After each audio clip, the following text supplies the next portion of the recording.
So we're now out in the Rose Garden. Sarah is getting plugged in.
press conference today, we can also expect topics discussing the fight against the Islamic State. We know that the Jordanians and the Americans have worked out with coalition partners to get rid of ISIS from Iraq and Syria and Iraq, and that additionally the Israeli Palestinian peace process. President Trump has said from the beginning of his official presidency, this is one of the foreign policy issues that he focused on. His son-in-law Jared Kushner has been focusing on how to bring both the Israelis and the Palestinians to the table. The press conference today from the Rose in the White House is going to serve as an opportunity for President Trump to reach out to another ally in the Middle East. We saw earlier this week President of Egypt, Abdullah, here at the White House previously with Prime Minister of Iraq, Abdullah, obviously Benjamin Netanyahu of Israel, meeting with President Trump. President Trump going for about 5 minutes. Another ally in the Middle East.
U.S. Officials here in Washington, but also the Israeli U.S. officials here in the nation's capital.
Here comes the. Are you seeing that? Hey, Chris, just take it if you don't have another option.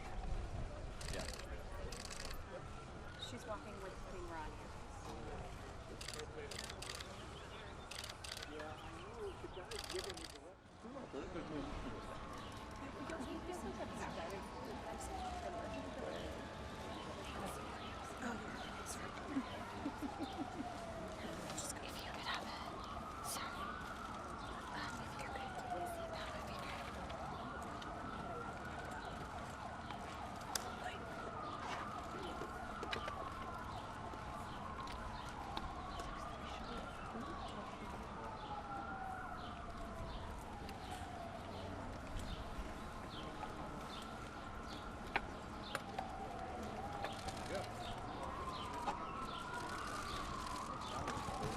Ladies and gentlemen, the President of the United States and His Majesty, King Abdullah II, Ibn al-Hussein.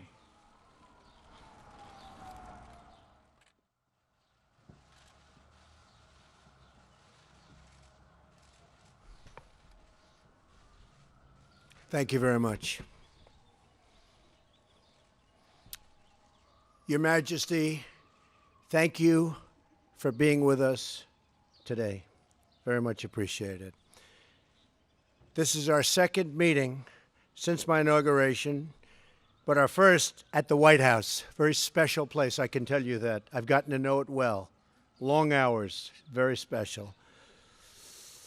It's really an honor to welcome you here today, but before we begin, let me say a few words about recent events. Yesterday, a chemical attack that was so horrific in Syria against innocent people, including women, small children, and even beautiful little babies. Their deaths was an affront to humanity. These heinous actions by the Assad regime cannot be tolerated. The United States stands with our allies across the globe to condemn this horrific attack and all other horrific attacks for that matter. Your Majesty, Jordanians are known for their legendary hospitality, and we will do our very best to be equally gracious hosts. They're also known, however, I have to say this, for their fighting ability. And you are a great warrior, and we appreciate it. Thank you. The historical ties and close friendship between our two countries dates back 3/4 of a century. In that time, the Middle East has faced many periods of crisis and unrest, perhaps never like it is today, however. Through them all, America has looked to Jordan as a valued partner, an advocate for the values of civilization, and a source of stability and hope.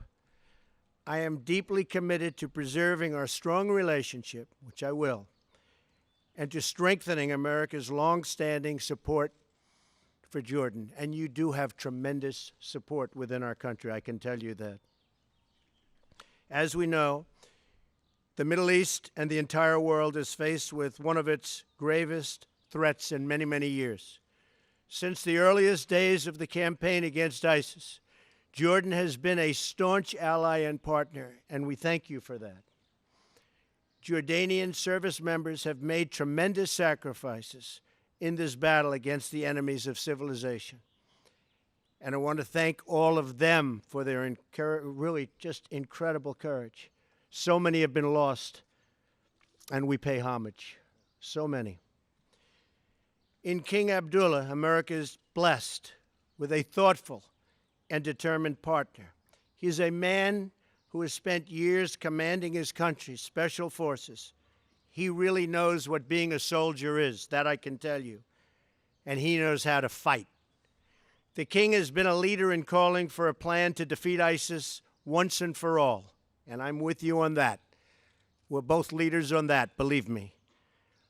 That's what we speak about today, and that is what we are going to do.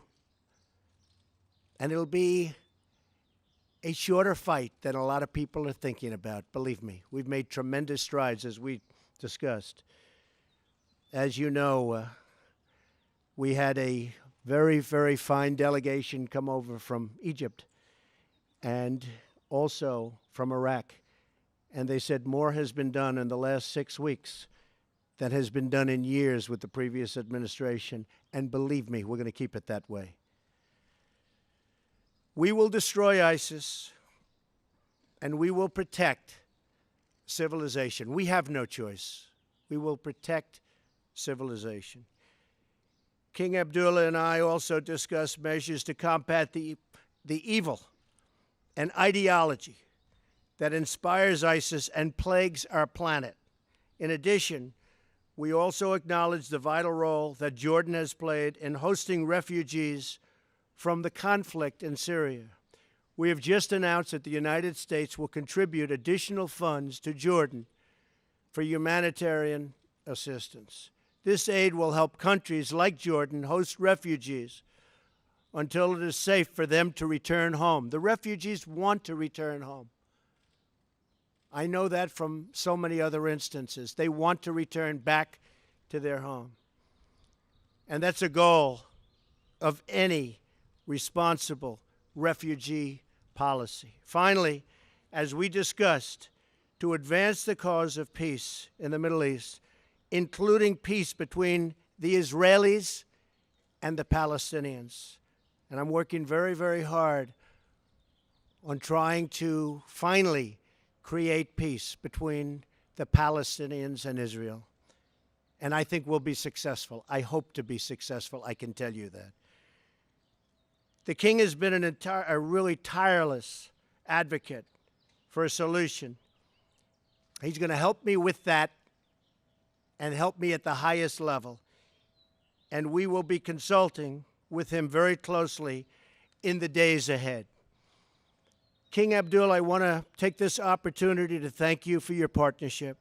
Working together, the United States and Jordan can help bring peace and stability to the Middle East and, in fact, the entire world, and we will do that.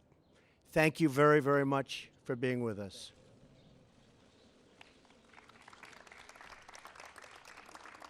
Thank you. Mr. President, thank you for such a kind and warm welcome to the White House. I fondly remember the meetings we've had many years ago and more recently several months ago. You've always been a generous host and have always looked after us. We are very delighted with the way the discussions have gone so far, and we're delighted to be here in such a wonderful setting and such a beautiful day, which I think is a tremendous mark of how we are going to move into the future. We've had a very good round of talks today, and I'm looking forward to continuing these discussions later on in our meetings after the press conference. What I do want to say is how much we deeply appreciate the close relations we have with the United States, with you, Mr. President, and with the American people. This is a strategic partnership that we call and keep very close to our hearts, and it is a partnership on so many levels that we will continue, I think, with the frank discussions that we had today to improve on as we face the challenges of the future. And I am very delighted for your vision, your holistic approach to all the challenges in our region, and to the dedication of your team in being able to translate your policy into actions successfully, hopefully, as we move forward. The challenges we face today are many and not exclusive to my region, as I've just mentioned. They are global, and particularly the threats to global security. Terrorism has no borders, no nationality, no religion, and therefore joint action with a holistic approach, as I had just mentioned, Mr. President, is crucial. I am very delighted that you have the vision to be able to move in that direction, and I think that the world will be in a very good place as we move with all these challenges ahead. No doubt, with all the challenges that we face in the world, the role of the U.S. is key to all the issues that we have around the world. But it's not just the fact that we should expect the United States to do all the heavy lifting. The heavy lifting has to be done by all of us in the international community to support the United States in being able to translate that vision into the right direction. So there's a lot of responsibility for all of us in the international community to support the President, the administration, and the American people to bring brighter days to all of us. We are very encouraged with the President's determination to support Arab and Muslim states in their fight against terrorism. But it is not only the fight of terrorism inside of our societies, but we as Arab Muslim states standing behind the international community in being able to defeat this international scourge. In Syria, we need a political solution that ends the conflict in the country and preserve its unity and territorial integrity. As the President mentioned, the issue we discussed was the Israeli-Palestinian conflict, which is essentially the core conflict in our region. And the President's early engagement is beginning in bringing the Palestinians and Israelis together has been a very encouraging sign for all of us. And I think, sir, it was that initiative that allowed us at the Arab Summit last week to extend through the Arab Peace Initiative the message of peace to Israel, which we all hopefully will work together to make that come about. All Arab countries relaunched the Arab Peace Initiative, as I said last week. It offers a historic reconciliation between Israel and the Palestinians, as well as all member states of the Arab League. It is the most comprehensive framework for lasting peace, and it ensures statehood for the Palestinians, but also security, acceptance, and normal ties for Israel with all Arab countries and hopefully all Islamic countries. So we appreciate your commitment in all these issues where others have failed. You'll find a strong ally in Jordan in supporting you in all your policies. And if I may just say, as you have on Syria and the gas attack, unfortunately, as you and I both agree, this is another testament to the failure of the international diplomacy to find the solutions to this crisis. But I believe under your leadership, we will be able to unravel this very complicated situation. This has been ongoing for 7 years now, has descended into proxy wars from different parties with dubious agendas. But at the end of the day, as you pointed out, Mr. President, it's the civilians, women and children that are paying the heaviest price. This is happening on our watch, on our conscience, as well as the global community. And I know the passion and emotion that the President has expressed in how this should not be tolerated whatsoever. And this threshold of inhumanity and savagery that are being crossed every day is something that I know the President will not allow to happen wherever it may be. And I fully support and endorse the President in this issue.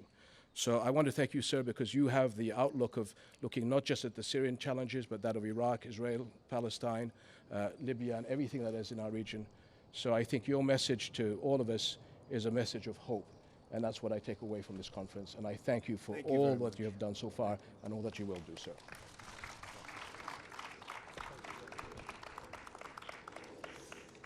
All right, we'll take a few questions. Julie Pace.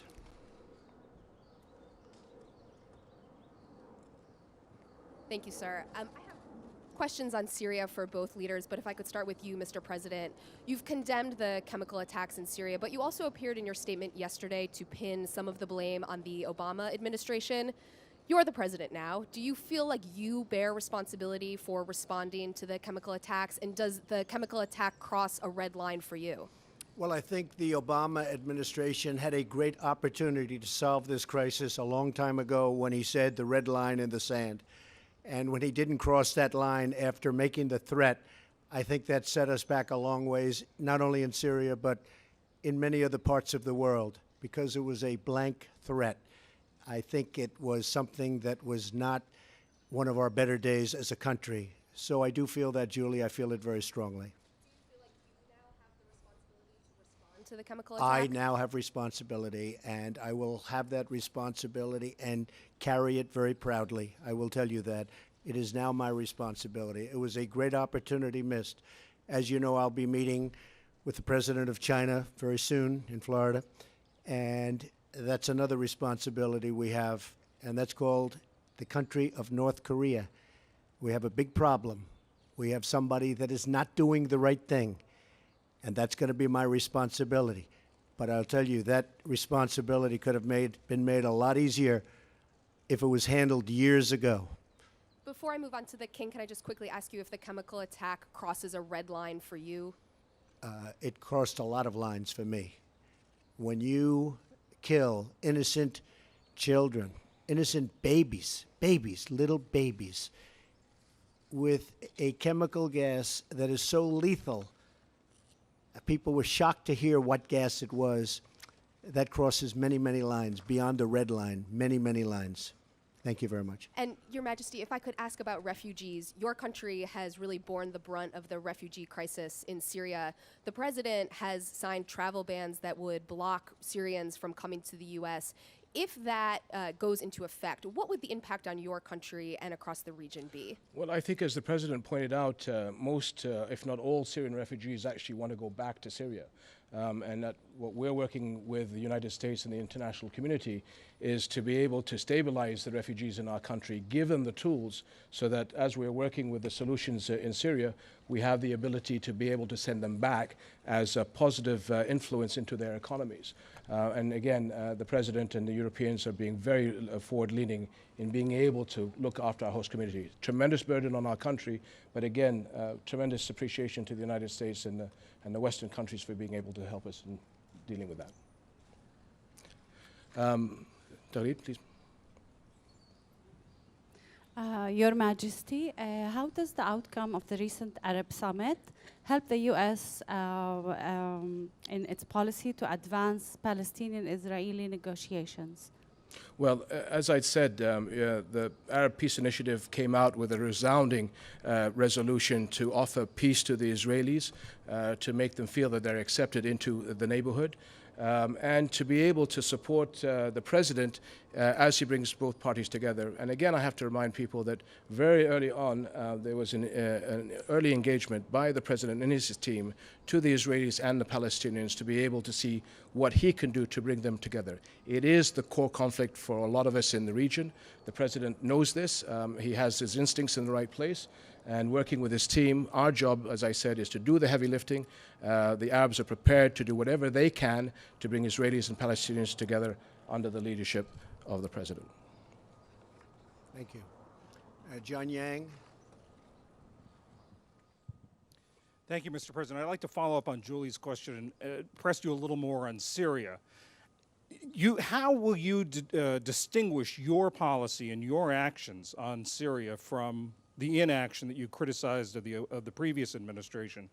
You say it's now your responsibility. What should we see or what should we look for that will be different? And Your Majesty, I'd like to ask you, what gives you, this is now your second meeting with the President, what gives you the optimism that Mr. Trump will succeed in the Israeli-Palestinian conflict where so many others have failed before him to be a broker for peace? I like to think of myself as a very flexible person. I don't have to have one specific way, and if the world changes, I go the same way. I don't change. Well, I do change, and I am flexible, and I'm proud of that flexibility. And I will tell you that attack on children yesterday had a big impact on me. Big impact. That was a horrible, horrible thing.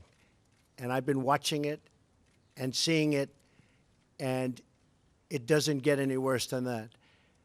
And I have that flexibility, and It's very, very possible, and I will tell you, it's already happened, that my attitude toward Syria and Assad has changed very much. And if you look back over the last few weeks, there were other attacks using gas. You're now talking about a whole different level. So, as you know, I would love to have never been in the Middle East. I would love to have never seen that whole big situation start. But once it started, we got out the wrong way, and ISIS formed in the vacuum, and lots of bad things happened. I will tell you, what happened yesterday is unacceptable to me. Can I follow up, sir? Last year you seemed to be reluctant to get involved or to intervene in Syria directly. Is that one thing that's changed after yesterday? Well, one of the things I think you've noticed about me is militarily, I don't like to say where I'm going and what I'm doing. And I watched past administrations say, we will attack at such and such a day, at such and such an hour. And you, being a warrior, you would say, why are they saying that? And I'm sure you sat back in Jordan and you said, why are they saying that? I watched Mosul, where the past administration was saying, we will be attacking in 4 months. And I said, why are they doing that? Then a month goes by and they say, we will be attacking in 3 months, and then 2 months, and then we will be attacking next week. And I'm saying, why are they doing that? And as you know, Mosul turned out to be a much harder fight than anyone thought. And a lot of people have been lost in that fight. I'm not saying I'm doing anything one way or the other, but I'm certainly not going to be telling you, as much as I respect you, John. Thank you. Sir, I think on behalf of the President, what I saw was an early engagement by the President and his team with all of us in the region about the challenges between the Israelis and Palestinians. I had the honor of seeing the President and his team again in January, where this was discussed. The President understands the nuances and the challenges. I think he has the courage and the dedication to be able to do this. Like I said before, all of us have a responsibility to help the President push us over the finish line. And so his team has been in the region. They've been talking to all the partners. And it is our job to facilitate the atmospherics between Israelis and Palestinians to move together and give the support to the President to be able to smooth the edges over between Israelis and Palestinians to achieve this. And the President understands that if we don't solve this problem, how are we going to win the global fight against terrorism, which is his #1 priority? So this is a core issue that he understands, and I think he has the commitment, and he has my full support for this, as he does from many, many countries in our region. And I have to just say that the world is a mess. I inherited a mess, whether it's the Middle East, whether it's North Korea, whether it's so many other things, whether it's in our country, horrible trade deals. I inherited a mess. We're going to fix it. We're going to fix it. Okay. Thank you. Nadia? Thank you, Your Majesty. You touch upon the subject now, but if I ask you to look forward, how do you see the future of fighting terrorism post-Raqqa and Mosul, especially the role that Jordan will play in the eastern part of Iraq? And do you believe the real battle will start then? And if I may, Mr. President, you know very well that the Iranian militias and Hezbollah has been propping the Syrian regime for a while, over a few years now. Will you go after them? What message will you give them today? And will you work with the Russians to stop, to ground the Syrian Air Force and to establish safe zones? Thank you. Well, the first part is that we are seeing very recently tremendous gains on the ground in Raqqa and Mosul. Again, I think as the President alluded to, it's very difficult to put timelines on this issue because the battle space is always very fluid. But I think that the war is being won on the ground. Having said that, terrorists are on the move. They'll be on the move inside of Iraq and inside of Syria, so that we have to make sure that we adapt our plans accordingly, and they move beyond borders, beyond our region and elsewhere. So as we and the administration have discussed, it's this holistic approach. How do we fight them wherever they are? And I think that is the understanding. Terrorists have no respect for borders and religions and people. So it's the seriousness of how we do this holistic approach that I've mentioned several times. And what I'm really delighted is that the understanding by the President and the administration in how to deal with this globally. And I think you're seeing a move in the right direction because the policy now is being charted out, and my discussions with the Defense Secretary and the Foreign Secretary allows us to be then able to decide how we adapt ourselves in the region to be able to come in line with international diplomacy. The Iran deal made by the previous administration is one of the worst deals I have ever witnessed, and I've witnessed some beauties. It's one of the worst deals I've ever witnessed. It should never have been made. It was totally one-sided against the United States and, frankly, against much of the Middle East. I will do whatever I have to do. They have a deal. It was, some people say, not done properly, even in the form of its finalization. There was no vote from Congress. There was no real ratification. But I will do what I have to do with respect to the Iran deal. As far as ISIS is concerned, the United States will work with whoever it's appropriate to work with to totally eradicate ISIS and other terrorists. And by the way, ISIS is one group, but others have formed. Frankly, they're all over the place. We will do what we have to do to eradicate terrorism. But, sir, I'm talking about the Iranian militias in Syria, supporting the Syrian regime separate of the nuclear deal. What message do you have for them today? You will see. They will have a message. You will see what the message will be. Okay? Thank you. Thank you all very much. Thank you. Thank you.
Un gusto verte. Nos vemos en la próxima.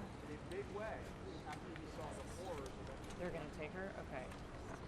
Is it still, is it Wool? Okay.